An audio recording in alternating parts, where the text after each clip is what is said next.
In the 1930s and 40s, science fiction was at its early stages. It hadn't really been taken too seriously, and was just considered to be a genre merely directed at kids, especially with the Flash Gordon and Buck Rogers serials, which were popular at that time. It wasn't until the 1950s where science fiction would really start to be taken seriously, even amongst the everlasting flow of B pictures, steeped mainly in science fiction. Producer George Pal would be one of the pivotal forces to bring to the forefront quality science fiction pictures that could also be seen as message pictures. When Worlds Collide, produced by George Pal in 1951, was certainly one of those pictures. The film was actually a science fiction reworking of the legendary Bible story about Noah's Ark, and the film in its opening prologue even quotes the book of Genesis, chapter 12, verses 12 to 13 of the King James Version, where God decides to wipe out humanity, which have grown godless and corrupt. God chooses Noah to build an ark, and to fill it with different animals, male and female of each species. And to house Noah and his family, God sends rain and floods the earth. We all know the classic story. Paramount Studios, as far back as 1933, bought the rights to two novels, which were stories by Philip Wiley and Edward Baumer, titled When Worlds Collide and After Worlds Collide, which were novels serialized in Blue Book magazine. Cecil B. DeMille wanted to adapt these novels to the screen, and DeMille was even planning a related project called The End of the World. And after production wrapped on The Day and Age in 1933, he would try and adapt the two novels into a script. Unfortunately, the script was never completed, and the studio shelved the project, and Cecil B. DeMille moved on and forgot about these planned projects. However, in 1949, producer George Pal had purchased the screen rights to the two novels, When Worlds Collide and After Worlds Collide.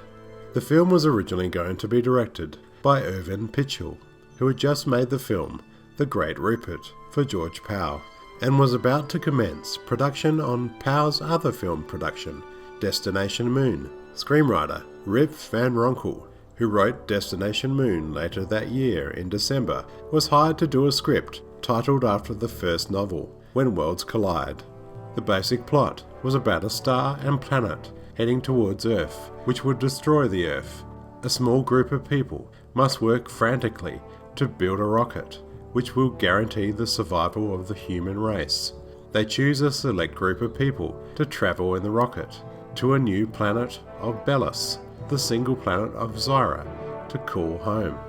Paramount would rush the film into production after the huge success of the George Pal produced movie Destination Moon in 1950.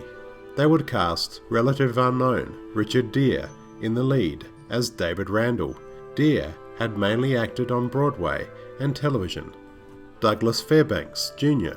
was originally considered for the part of David Randall. Barbara Rush was just really starting out in films when she was cast as the leading female character, Joyce Hendren. She would in 1953 win a Golden Globe Award for Most Promising Female Newcomer in the sci-fi film It Came From Outer Space.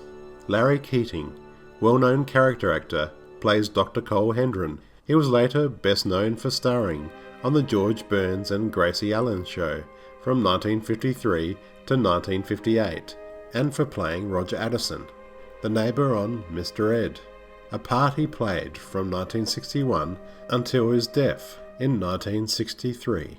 Hayden Rourke was cast as Dr. Emery Bronson. Hayden Rourke had appeared in many films, but he is better known to audiences as Dr. Bellows in the hit TV show I Dream of Jeannie. Filming would commence on the 14th of December of 1950, and the film would be directed by Rudolph Maté.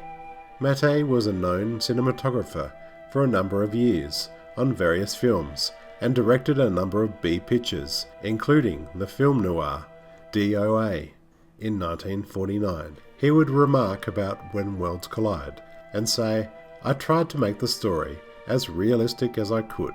Filming the live-action scenes took 27 days, with the special effects taking twice as long.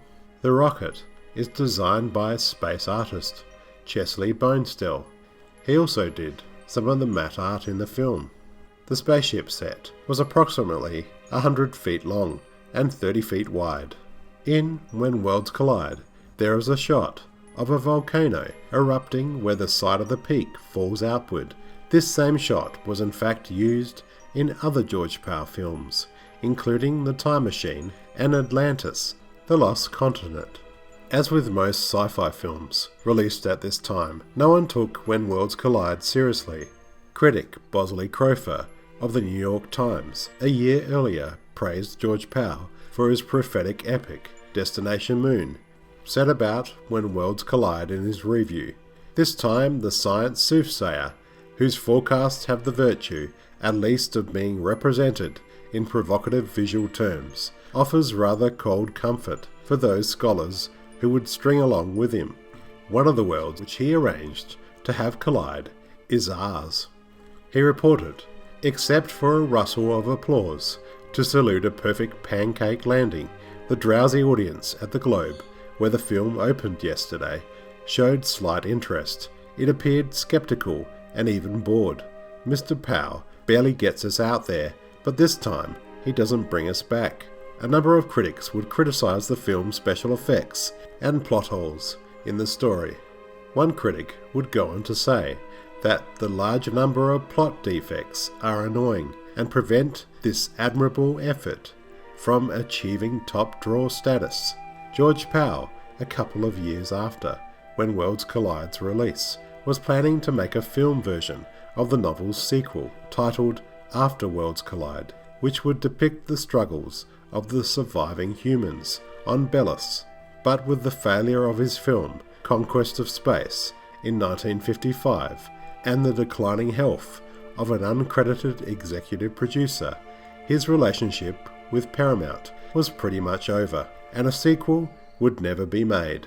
However, towards the mid-1970s, producers Richard D. Zanuck and David Brown would start working on a remake, with a screenplay by Anthony Burgess, screenwriter of A Clockwork Orange. Steven Spielberg was also eyed for producer and director. A remake would not be made, but the project would evolve into the 1990s disaster film Deep Impact in 1998, which was about Earth's attempts to stop a meteor from colliding with Earth. Zanuck and Brown were still producers, and Spielberg was the executive producer. When Worlds Collide was eventually adapted into a comic book by George Evans. When Worlds Collide, made in 1951, was a film ahead of its time. George Pal was a true creative genius, and he added so much to science fiction, breaking the usual conventions of science fiction, which made people not just be entertained by the dazzling effects, but also making the audience think. The film certainly made an impression into popular culture, but also influencing modern science fiction culture, with references made in feature films like Star Trek II: The Wrath of Khan. A true reference to When Worlds Collide is made in the Genesis cave sequence. For example, in the scene we see two cargo containers labelled Belus and Zira.